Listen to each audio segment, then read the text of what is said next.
IoT Academy, Coimbatore, for inviting me to as today's resource person. And myself, Dr. Rashmi is, and I will be delivering on the topic e-content development for teaching.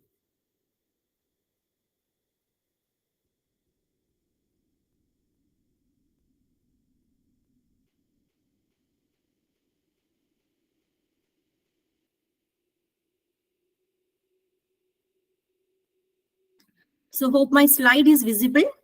Yes, ma'am, your slide is visible, ma'am. Thank you, ma'am. Okay. So before beginning my presentation, I would like to reflect on some key aspects relevant to the topic, e-content development for teaching. So we are all aware that in today's scenario that we live in a knowledge-based society, and the society is making progressive changes. Yes, so in such a way, it makes rapid changes, and most of these changes are inevitable. And it is in this scenario that we can see how technology has made miraculous changes and advancements beyond our imagination, and how it has shifted the conventional aspect of teaching learning environment. So the role of teachers have now been shifted from mere lecturers to facilitators. And we see a paradigm shift in this teaching scenario since the 21st century. And further, COVID-19 pandemic created an urgent need to be technology oriented, and we the teachers began to develop different dimensions and pedagogies of teaching in the real classroom scenario, as well as to the hybrid or the online mode of teaching. So here lies the significance of the topic, e-content development for teaching.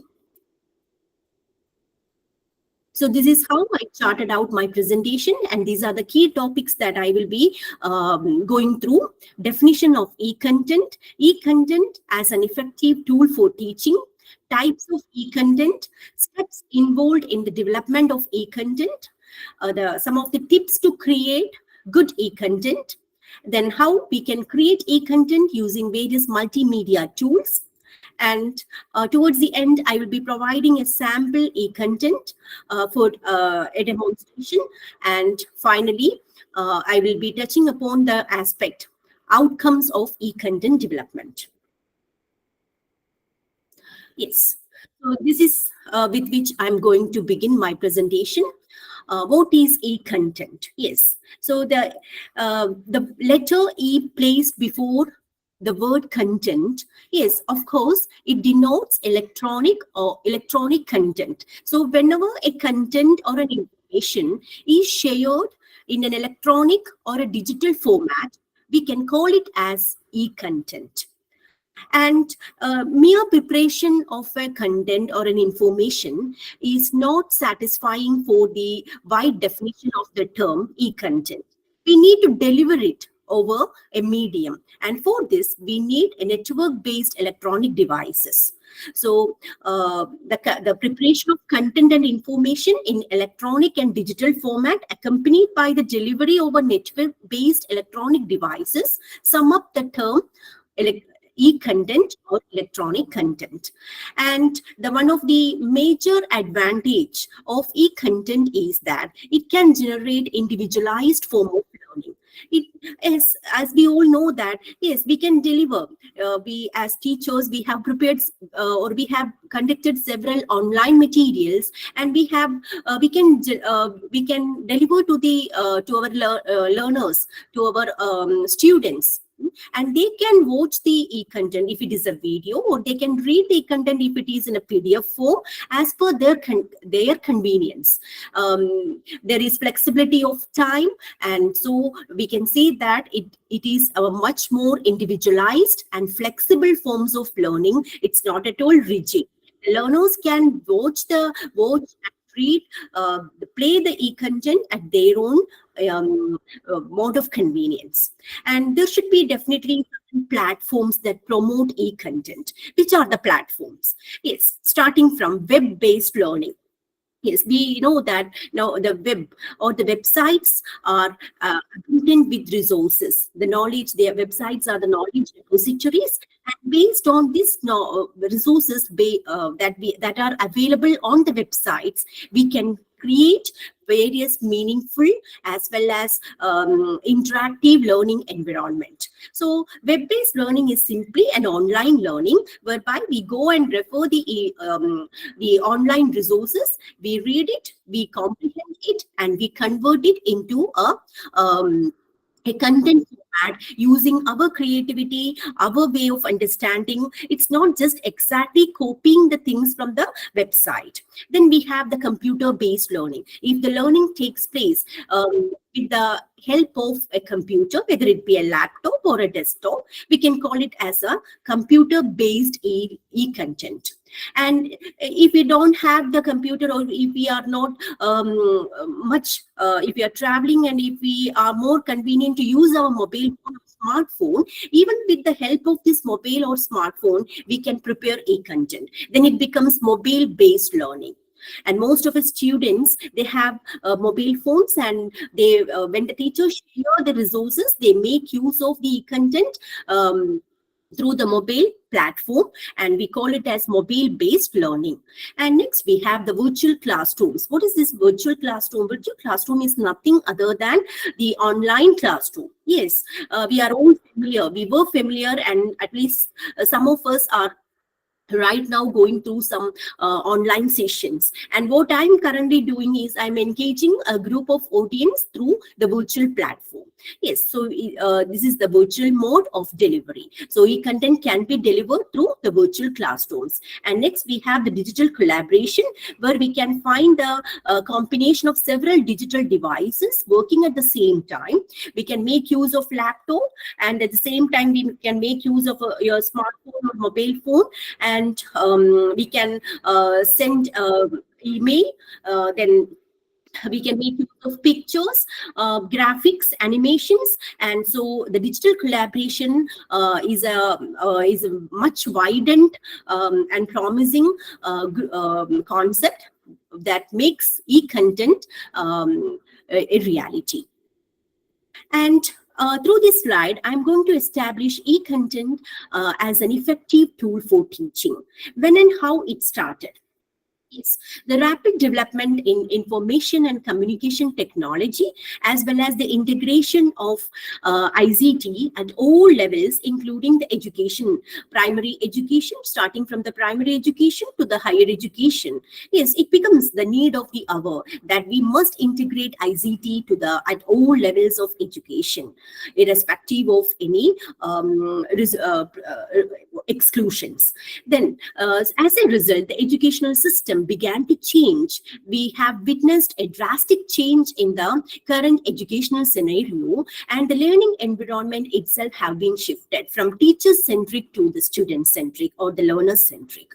So it becomes mandatory for the teachers that to teach in this techno-savvy era and adequate technological skills. We must acquire enough technological skills. It doesn't mean that we must know each and every aspect of technology, but at least to cope up and survive in this techno-savvy era, we need to be familiar with at least some of the basic teaching skills depending on technology.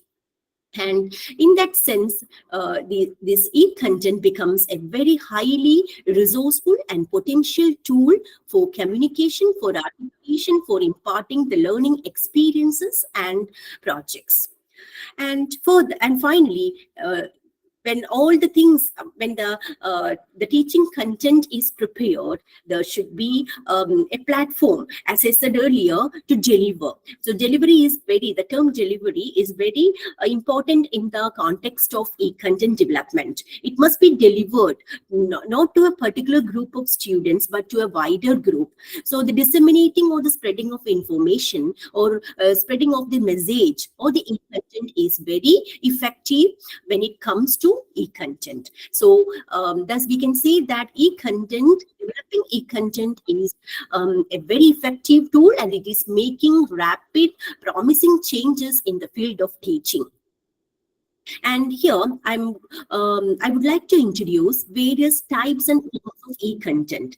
The e-content, the word it designates or it denotes various forms. It is not a monolithic term or a single term. Different types of contents can be clubbed under the umbrella term e-content. What are the different forms of e-content? Yes, you're all familiar with the visual images or graphics. Yes, if you are trying to add some images to your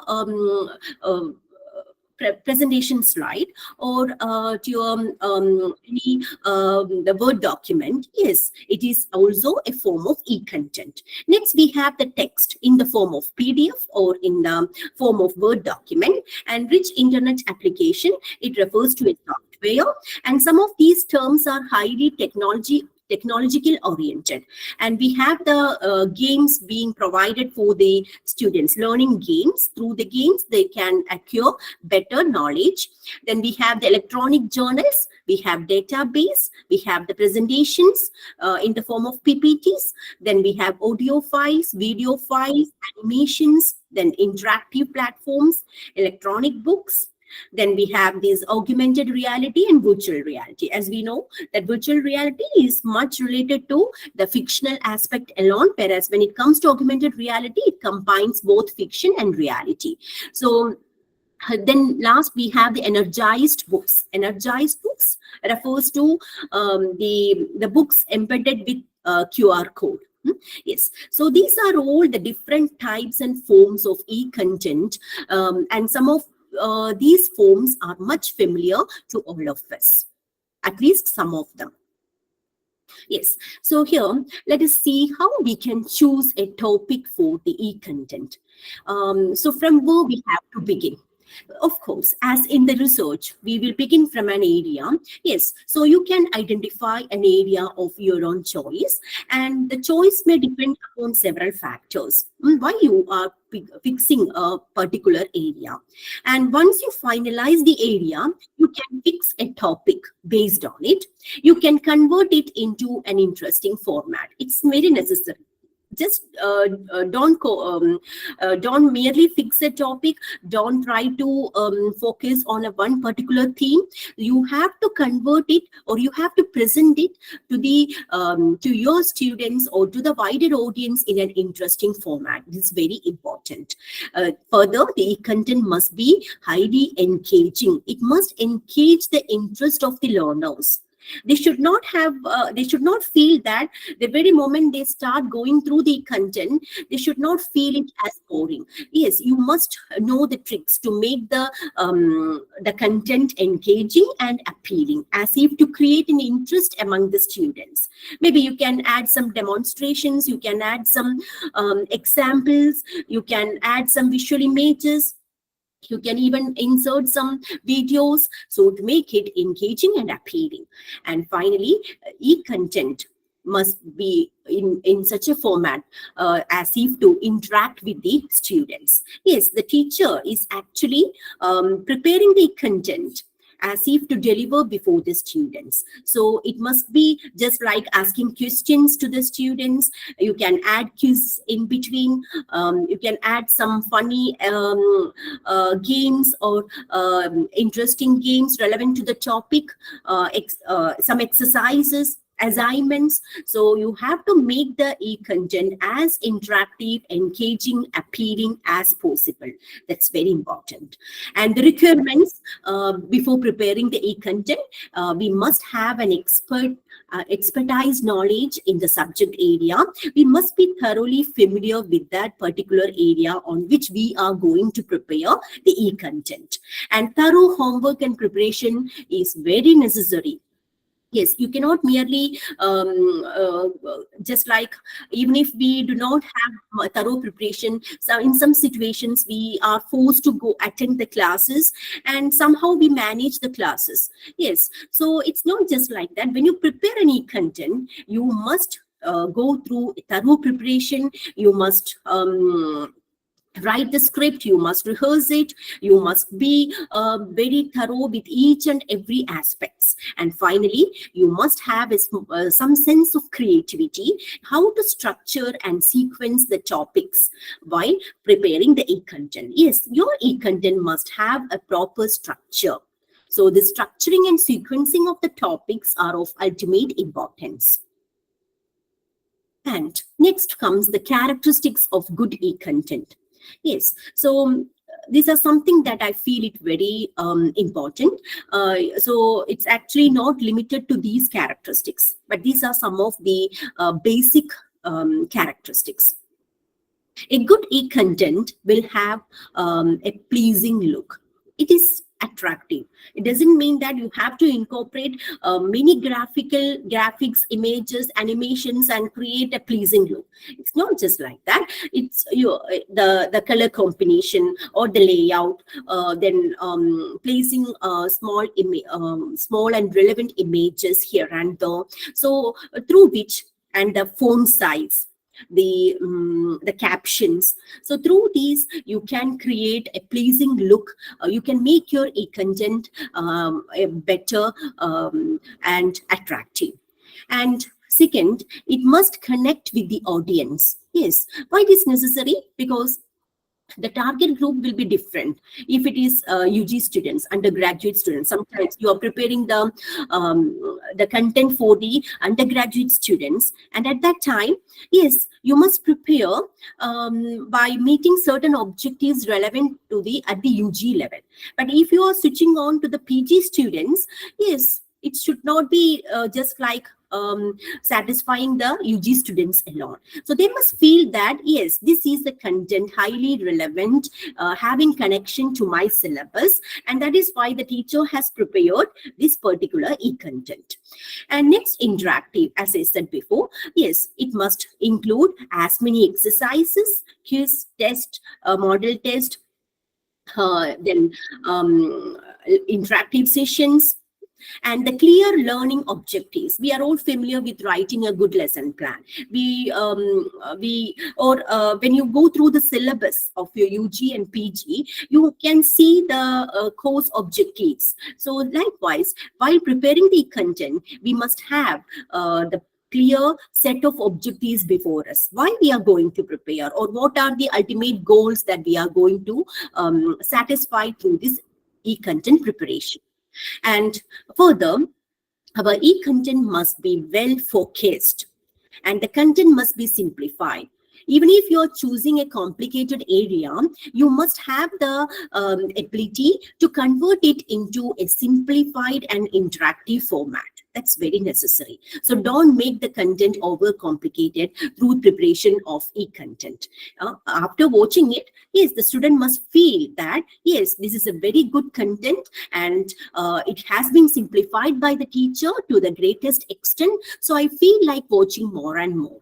So that should be, so when you prepare something as e-content, you must imagine that that it will be reach out to the students, or it will reach your wider audience very soon. So you'll be getting a feedback based on that. So your content must well be focused and simplified. And next, you have to utilize the time and space. It's not just like that, preparing an e-content running for more than 1 hour. If you're preparing a e-content, you know the attention span of the students is getting less in the recent days. Yes, so it's better that you can summarize a particular e-content within 5 minutes duration if it is a video, or a short.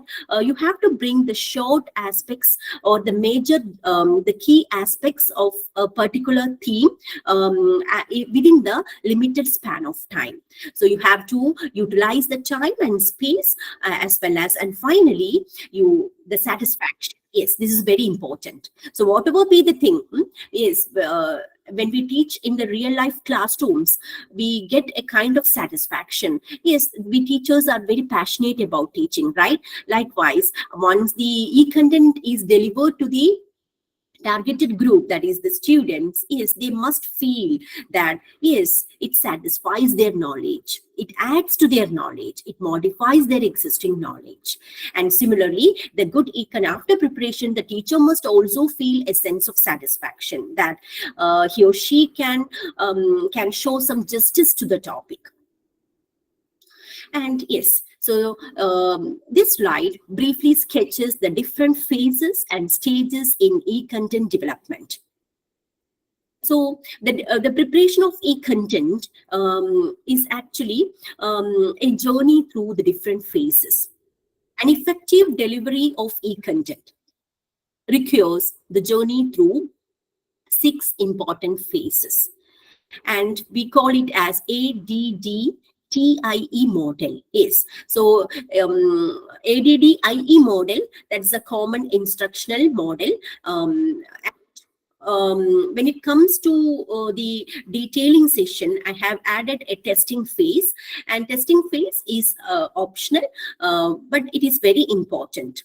Yes. So let us see the abbreviation ADDTIE. A stands for the analysis phase. So the first phase is the analysis phase. The second is the design phase. The third is the development phase. And fourth is the testing phase. Then comes the implementation phase, and the last phase is the evaluation phase. So we will be looking through each phase in detail. Yes. So this is the analysis phase. The first phase is the analysis phase, which we call it as a planning phase. So we are going to prepare a very good e-content based on our subject expertise. So the first phase that we have to go through is the planning phase. You have to plan a lot of things before preparing the actual e-content. And the two things that you have to bear in mind is concerning the need analysis, and the second is the audience analysis. Need analysis refers to the need. Why do you, or what is the need that with which you are going to prepare this particular e-content? Under this analysis, you have to analyze the learner's understanding, their existing knowledge about the subject, or whether do they have any previous knowledge about the subject. Then do they have acquired any particular skills related to the topic. So in short, you are going to analyze why you or what is the urgent need, or what are the different needs that urges you to prepare any content. And next comes the audience analysis. Yes, based on the audience, you have to prepare the content. The level of the target audience, whether the audience comprise the undergraduate students or the postgraduate students, or whether they are the MPhil students or research scholars doing PhD or MPhil. So based on this, or it's a wider group of audience like faculties. So you, based on this analysis, audience analysis, you have to prepare the e-content. And the next important aspect is the delivery method, through which delivery platform you are going to implement your e-content. So these are the major things that you have to remember in the analysis phase. One is the need analysis, and the second is the audience analysis. So through need analysis and audience analysis, the instructional problem gets clarified. What is this instructional problem? So while teaching or while engaging in an instruction, yes, there will be the particular topic you have chosen you feel that that particular topic needs much clarification, and that is why you have picked up that particular area or topic. So through this choice, you're going to establish the instructional goals as well as objectives. What are the ultimate goals and objectives that you are going to achieve through this picking up of an area or a topic, and the learning environment is identified. So all these process happens during the analysis phase, and which is otherwise known as the planning phase. And these are some of the major questions that you have to ask in the analysis phase to yourself.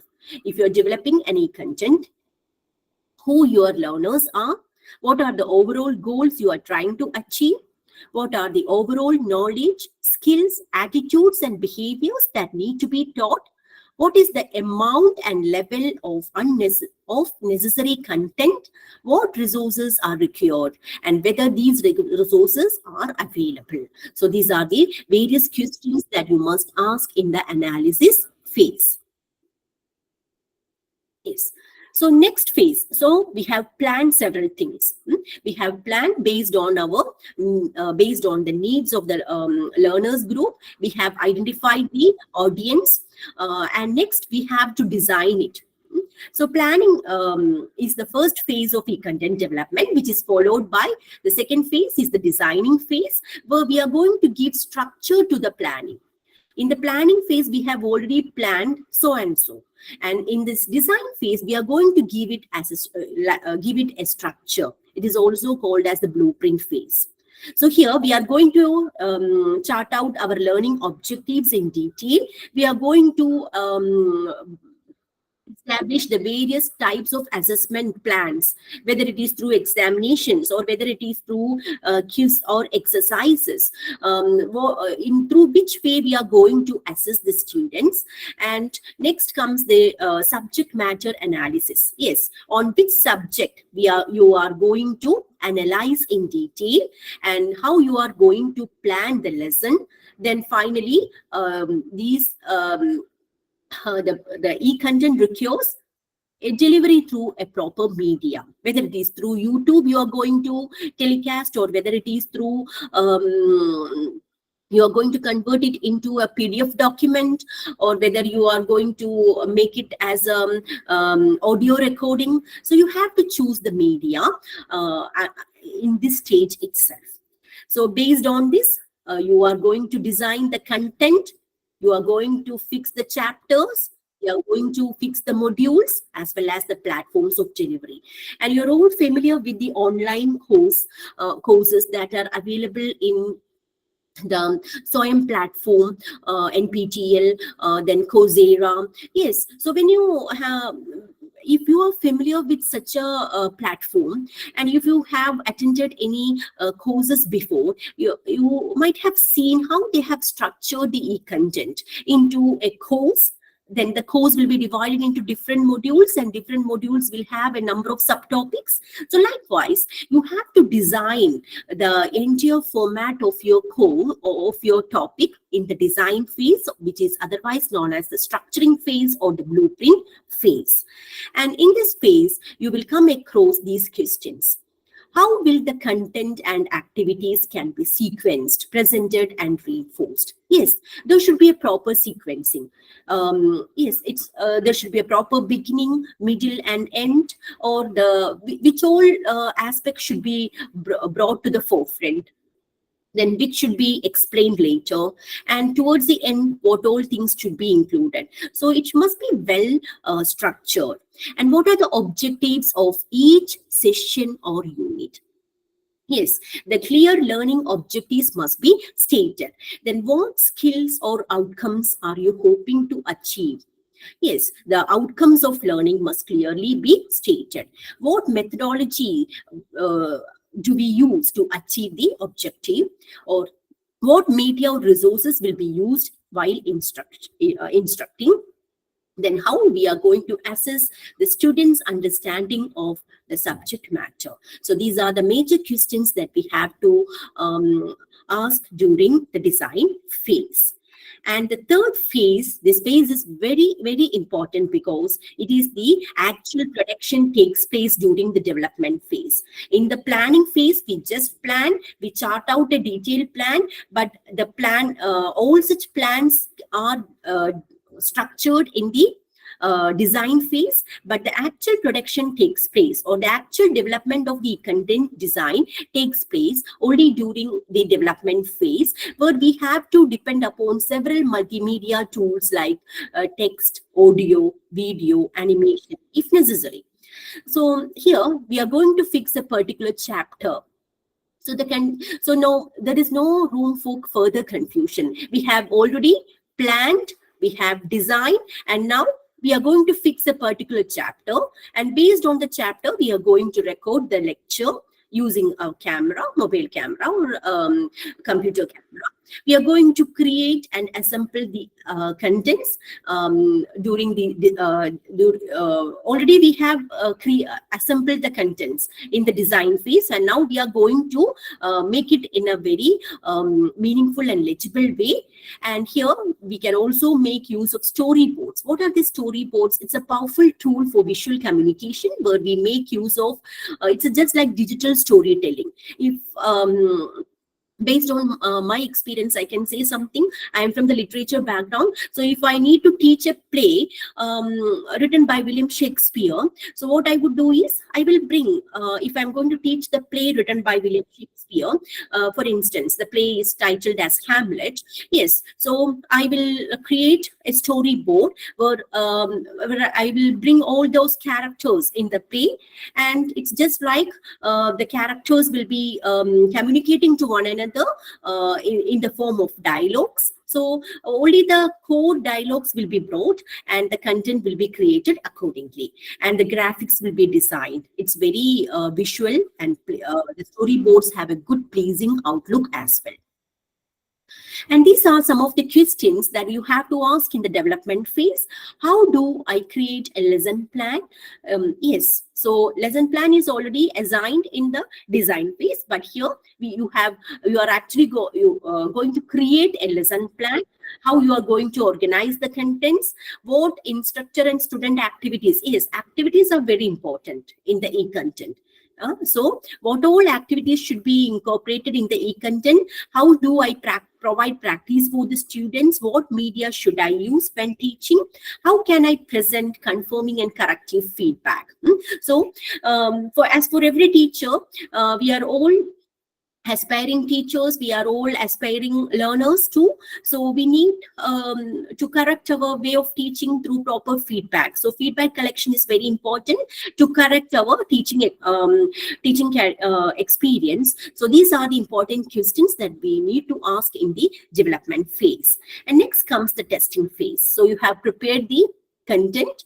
Now it is necessary that you have to check it again and again before telecasting. So you have to administer the e-content by checking whether the pictures you inserted have enough clarity, whether there are any spelling errors or mistakes. If at all there are, you have to rectify it at the earliest.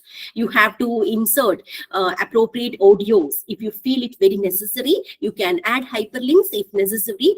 And finally, this content must be shared with your colleagues or any experts in the fields. You must check whether it is in the appropriate form. So you are going to actually deliver it through a platform. So before that, either you can do to yourself, you can do the process of testing, or you can seek the help of your supporting colleagues or friends in the who have ample knowledge in the subject.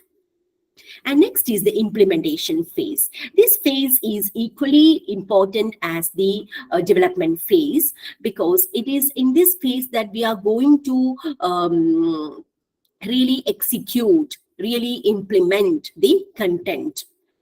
We have already chosen a platform and we are going to telecast it. So, monitoring is done to ensure whether the content has gained quality and usability, how you are going to content this, how you are going to deliver this content, whether it is through learning management system like software like Moodle or Google Classroom or Canva or WhatsApp or YouTube.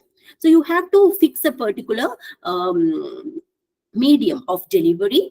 And next is the during this implementation phase, in the beginning, this learning management software, especially like Moodle, we need adequate training to use and access Moodle. It cannot be merely downloaded from the Play Store and we can use it. So we need proper training. So if you are going to post any content through the Moodle platform, adequate training should be given to your students as well.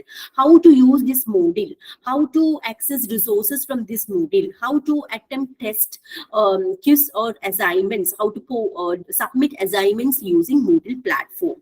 So all such research practices, training, telecasting, everything happens in the during the implementation phase, and that is why this phase is very important. And after this phase, you won't get a chance. So this is the next comes the evaluation phase, where you get the feedback. Yes, so these are the major questions asked in the implementation phase. How do I motivate students? Yes, so what are the motivational strategies and tips that I can include in my content so as to motivate the students? How do I introduce the lesson? Yes, the lesson must be introduced, and afterwards I can start explaining one concept followed by another concept. What kind of questions are best to use? Yes, so how do I use, if at all I'm using a PowerPoint slide or any other presentation media? So how should I structure my PowerPoint slides? What is the final count? So how do I summarize and review each lesson? How do I use my time wisely during the lesson? So these are the questions being asked in the implementation phase. And next comes the last phase, that is the evaluation phase, where I gather, collect feedback from both the learners who are going to listen. Then I will check, I will evaluate the performance of the students through tests and assignments. And these tests and assignments can be posted using Google Forms, Hot Potatoes, then Google Classrooms. Next comes the yes, some of these evaluation objectives are actually placed in the analysis phase itself. And here I'm going to check whether these objectives have clearly been achieved or not. And these are the questions being asked in the evaluation phase. How do I know if my course has been successful? The answer is very simple. Based on the feedback of the learners, I can understand that whether my course is having any shortcomings or not. Which expert should review the material before the course is presented to the students? Yes, you can even consult an expert and ask them to check whether whether this course is ready to be presented before the student audience. Then what changes should be made to improve the course after it is presented? Even after it is presented, you come across certain shortcomings in your content. Yes, it is possible to change. When it comes to the next preparation, you can add those necessary changes, and you can avoid the unnecessary things for that matter. So these are the different phases through which we have to subject our e-content. And next, I would like to talk about the best practices of e-content development. So we have seen the different stages or different phases of e-content development. And here we are going to see some of the tips, some of the basic tips on how to prepare a very good e-content development. Yes. So here is the creation of visual images. So the first thing regarding the visual image that you must remember or take into consideration is that the image, whatever image you are going to insert within your content, must have clarity. If the image is not having sufficient clarity, just skip the image. So, and the image should have some connection with the subject chosen. That's very important. Then next, you have to remember the rule of thirds. What is this rule of thirds? That is, graphics should not cover 1/3 of the content. It should be lesser and should not be placed at the center. Of course, you can use the graphical images for a better representations, for a better pleasing and visual outlook. But it should not be just like that. It covers the entire text, or the text becomes minimized and the graphics get illumined here and there. It should not be like that. Then make sure that you use enough contrasting colors to the graphic images, so that from the e-content platform, the graphics will stand out apart. And next is the complementary color. It's better always when you create the visual images, you can choose the complementary colors, and we have a familiar color wheel called Canva color wheel. You can go to the Google and you can search for the Canva color wheel, where you can see I have shown the visual image of the Canva color wheel. You can see different color combination over there. You can pick a color, then you can choose the color combination, and you can apply it into your the content format. Yes, it is not, it's optional. It is not compulsory. And so always try to keep your graphics as simple as possible. We have a software called pixels.com, where again, you can go to this website, you can search for a topic, and you can select a picture based on the topic. You can download it for free, and if necessary, you can even modify as well. It provides free photos. And while preparing presentations, the creation of presentations, yes, again, you have to keep your layout as simple as possible. It should be in a readable format. Overcrowding of words and sentences must be avoided. So while preparing the PPT, the one thing that I can suggest you is do not make the PPT overcrowded with sentences after sentences. It should be, you can use the minimal words of this minimal or the keywords, and you can explain it in a detailed way when it comes to the presentation. Yes, so that is the ideal way on how to prepare an effective PPT. Then you can use animations, but limited animations are always suggested. And as we all know that regarding the presentation, PowerPoint is considered to be having a very dominant place, and it is often referred as the king in presentation. Through the slides, we can communicate our academic content in a very effective way. And here I would like to introduce among you two softwares. One is Prezi and the other is Canva.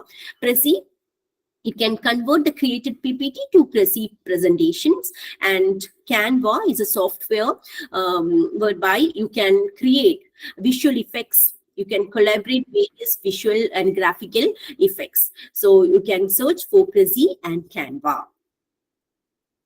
And next, creation of videos.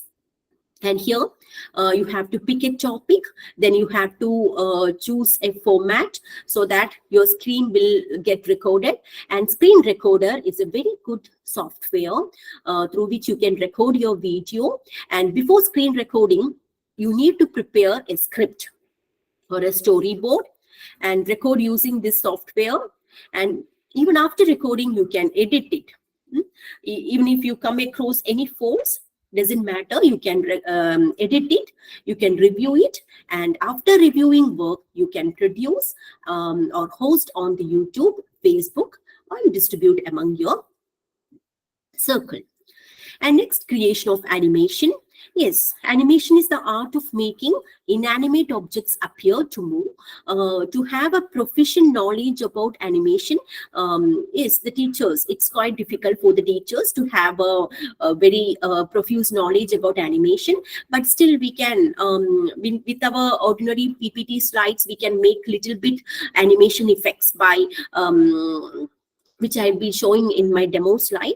Then here I would like to introduce about a free software that can do animation really well, that is Animaker.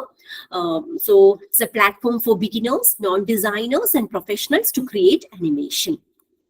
And next, blogs.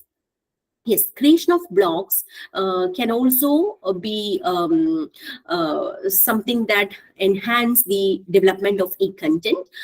So here as well, we need to title the article. We have to keep the blog as simple as possible. We have to write with originality. And before posting, you have to check it twice or thrice, because it will be visible to the entire world. So you must not post with mistakes. So you have to check it, rectify your mistakes, and be consistent in posting. Either once in a month or once in a week. It should not be like that. You post, if you create a blog, you post this year, and the second post will be coming in the coming after a duration of 1 year. So be consistent if you are keeping blogs. When allow comments, and WordPress is a free website to start blogging. Yes, next is the podcast. Yes, podcast refers to the series of audio files that are hosted online, and here how we can record our audio. So these audio files are powerful platforms for spreading content or information. So here as well, we have to choose a topic. You have to give a name for the podcast. You have to decide the format and length. Then you have to write the script. You have to rehearse it. Take your microphone, and you have to record the audio. And here it requires good speaking skills, good recording software. I would like to share the names of two free softwares with which you can record your audio. One is Audacity and the other is Buzzsprout. You can check it after the session. Yes, so here under different headings, you can see a series of e-content development tools which are available online. And first is the e-learning authoring tool. Here we have Articulate, Adobe Captivate, and iSpring. Then regarding if you are ready to prepare quiz, if you are eager to prepare quiz, if you want to deliver quizzes to the students, you can make use of these two tools, Quizlet and Socrates. Then learning platforms. Moodle is one among the prominent learning platform. Then we have, just like Moodle, we have Edmodo, Coursera, Blackboard Learn. Then educational tools, TED Talks. We might have been familiar. I'm sure that we have watched the videos over the TED Talks, very inspiring and motivational videos delivered on various aspects. So the students, they can be advised to watch these TED Talks on relevant matters. Then VoiceThread. Then we have these audio, video, and image tools. For photo tools, we have these Adobe Photoshop, Flickr, audio tools, Audacity, video tools, YouTube, Vimeo, animation tools, Animoto, Woki, Photon, Render Forest. Then for screen capturing tools, we have Screencastify, which provides 5 minutes free recording, Screencast-O-Matic, FreeCam, Cam Studio, and we have this video editing tools as well.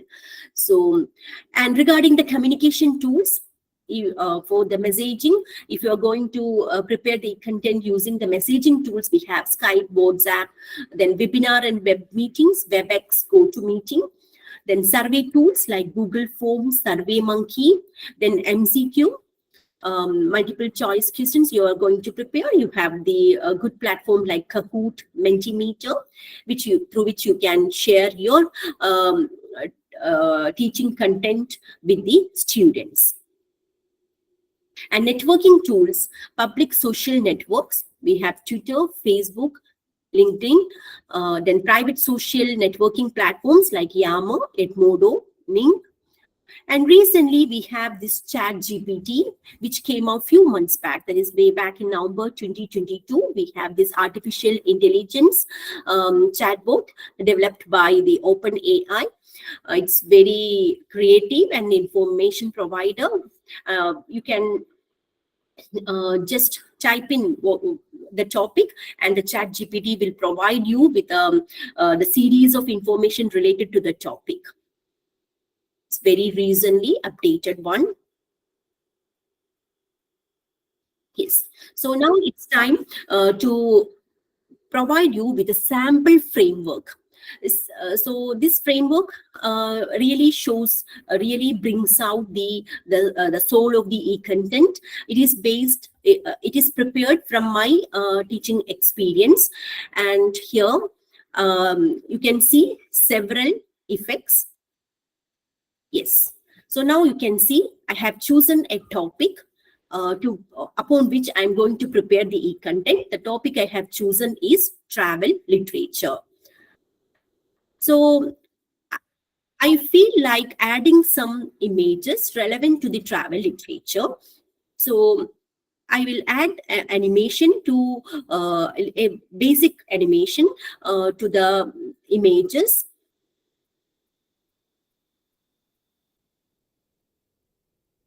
Yes. Now I'm going to go through the 6 different phases of preparation of a good e-content. Hope you remember. And the first phase is the analysis phase, where I have 2 concerns, major concerns. One is the need analysis, and the second is the target analysis. Under need analysis, why I have chosen this topic? Yes, it is a less explored topic, but it is a promising area. It is more impactful, and I think that I must choose this topic. So this is my need analysis. And the target analysis, I'm going to prepare this e-content for my PG students. And design. So here I am going to prepare a lesson plan. So here, what all things I will include? I will define the travel literature. I will bring out the history of travel literature. I will go through the types of travel writing, readership of travel literature, and finally I need to select a media. So which is the platform that I'm going to deliver this e-content? Yes, I have chosen PowerPoint presentation. Next comes the development, that is the actual content. So I'm going to assemble and create the content topic wise. I have already analyzed, designed, and now I have to transfer the content into slides. So I should have a proper awareness that I'm upon how many slides I have to stick. So for which I need to add images and animations if necessary. And testing. So after the development stage, yes, I will send the prepared content to my colleagues and check whether it is working in their system properly. And implementation. So I'm going to deliver. I'm going to deliver the content. So how can I begin? It's not just like in the development stage, you just have to prepare the script. You have to prepare each and every aspect. But when it comes to delivery, you cannot directly deliver the content. You have to self-introduce. You have to tell your name. You have to if it is just like an online course being hosted by an organization, you have to acknowledge the host and organizers. Then you have to deliver the content. And finally, you have to give time for the audience for the question and answer session. And next comes the evaluation stage. Yes, evaluation stage is very essential, very crucial for continuous improvement. Here, we will have a self-analysis. For the learners, they will have a self-analysis. So a survey will be posted after the session to capture the feedback, a link or a survey. And even if we are not able to answer the questions being asked or being delivered, yes, so such things can be such further supplementations can be included in the evaluation stage. So this is a sample framework that I have chosen. I think that this will be beneficial from your topic. You based on this, you can prepare a particular e-content based on a particular area and a particular topic. And these are the outcomes of e-content development. Yes, so we have seen the different phases of e-content development. We have seen a sample e-content, and we have gone through the different tips for preparing e-content. So what are the outcomes that the e-content development are likely to create? So it creates information-rich society through mastering of ICT skills. So even if the laymen, the teachers who have no much knowledge about the ICT, yes, when you start preparing the content, you will learn. Not completely, but at least some of these skills you will get mastered, and all the teachers, they become equally mastered with these ICT skills. Yes, it leads to an information-rich society. So digital teaching is the need of the hour, because our generation is highly digitalized. So we cannot step back from digital teaching. And then new concepts like flipped classrooms, MOOCs, hybrid learning, these are all the outcomes of e-content development. So, flipped classroom is a blended learning environment where the teachers assign a module in the previous day itself, either to video or text. The students be asked to read and watch the video, and in the classroom, the assignments or the test based on the video will be provided, and this is monitored by the teacher. And learning at self-paced rate. Yes, so the learners can they can learn, they can practice, they can watch the content at their own pace. Then updated and quick delivery of content. Yes, the content is delivered with a quick span of time. It's not, having such a very quick and fast mode of delivery. Then ultimately, we can see that the e-content development is much learner-friendly and learner-centric. And at the conclusion, let me say that e-content development is at the heart of teaching learning process. So now we have no further choice to move beyond the or to go back to the traditional way of teaching. We can blend the traditional teaching in such a way that, yes, we need to incorporate e-content. It has become the part and parcel of the contemporary teaching learning process. And further, the content, it develops a dynamic, the e-learning, it develops a dynamic and innovative way of teaching. Yes, new aspects, many innovative aspects, many flexible aspects and concepts are being incorporated within a single e-content. And further, it is environment friendly way of teaching. We are using less papers, we are working with the slides, we are working with the Word document, we are working with the videos, audios, so it's much more environment friendly way of teaching.